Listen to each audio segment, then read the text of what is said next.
तू करता तू भया, मुझ में रही न हूँ। जब मैं रहा न मोरी, हरि हरि रही रहूँ। कबीरदास जी इस दोहे में कहते हैं कि जब इंसान ईश्वर के प्रति समर्पित हो जाता है तो उसका अहंकार समाप्त हो जाता है। जब वह मैं का भाव त्याग देता है तो उसे हर जगह ईश्वर ही नजर आने लगते हैं।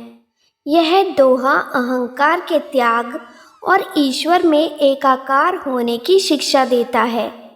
जा मरने से जग डरे, मेरे मन आनंद। कब मरी हूँ कब पाई हूँ, पूरन परमानंद।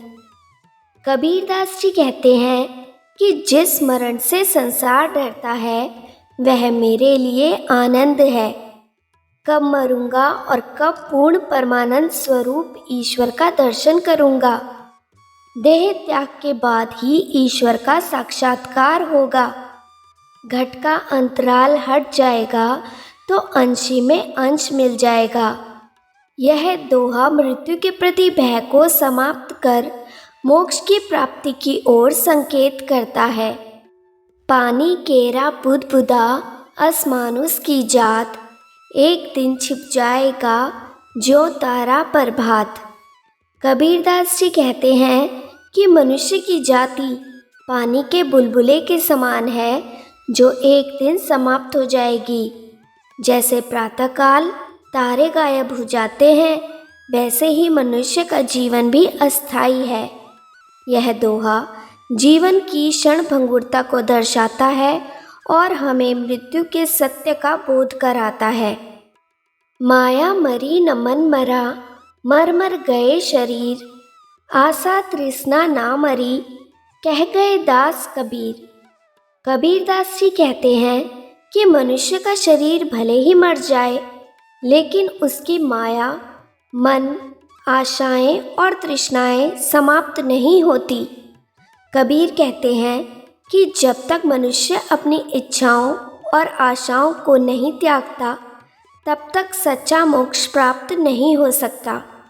यहाँ कबीरदास जी माया और इच्छाओं के जाल से बाहर निकलने का संदेश दे रहे हैं। कबीरा यह तन जाहि को, साँचे हरि नाम। कित बंधे आवे जाई, ठहर न पायो गाम। कबीरदास जी कहते हैं कि यह शरीर नश्वर है और एक दिन इसे हमें त्यागना ही होगा। इस शरीर की अस्थिरता को समझते हुए हमें भगवान के सच्चे नाम का सहारा लेना चाहिए।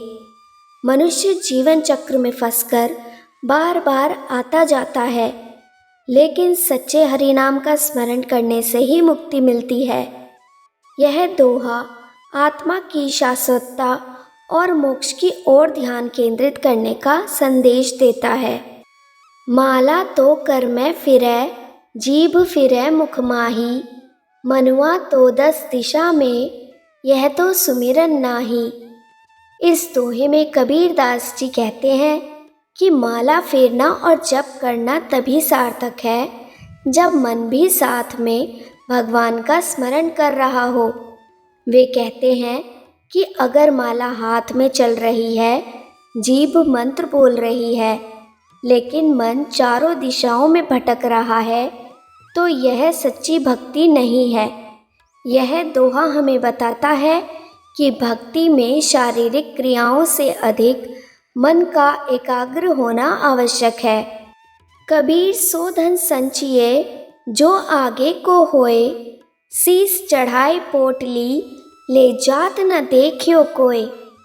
इस दोहे में कबीरदास जी कहते हैं कि हमें ऐसा धन इकट्ठा करना चाहिए जो आगे के काम आए, अर्थात ऐसा धन जो मरने के बाद भी हमारे साथ जाएगा। सांसारिक धन को हम अपने साथ नहीं ले जा सकते लेकिन सच्चे कर्म और भक्ति हमारे साथ जाते हैं। यह दोहा हमें सांसारिक संपत्ति के बजाय आध्यात्मिक संपत्ति इकट्ठा करने की शिक्षा देता है।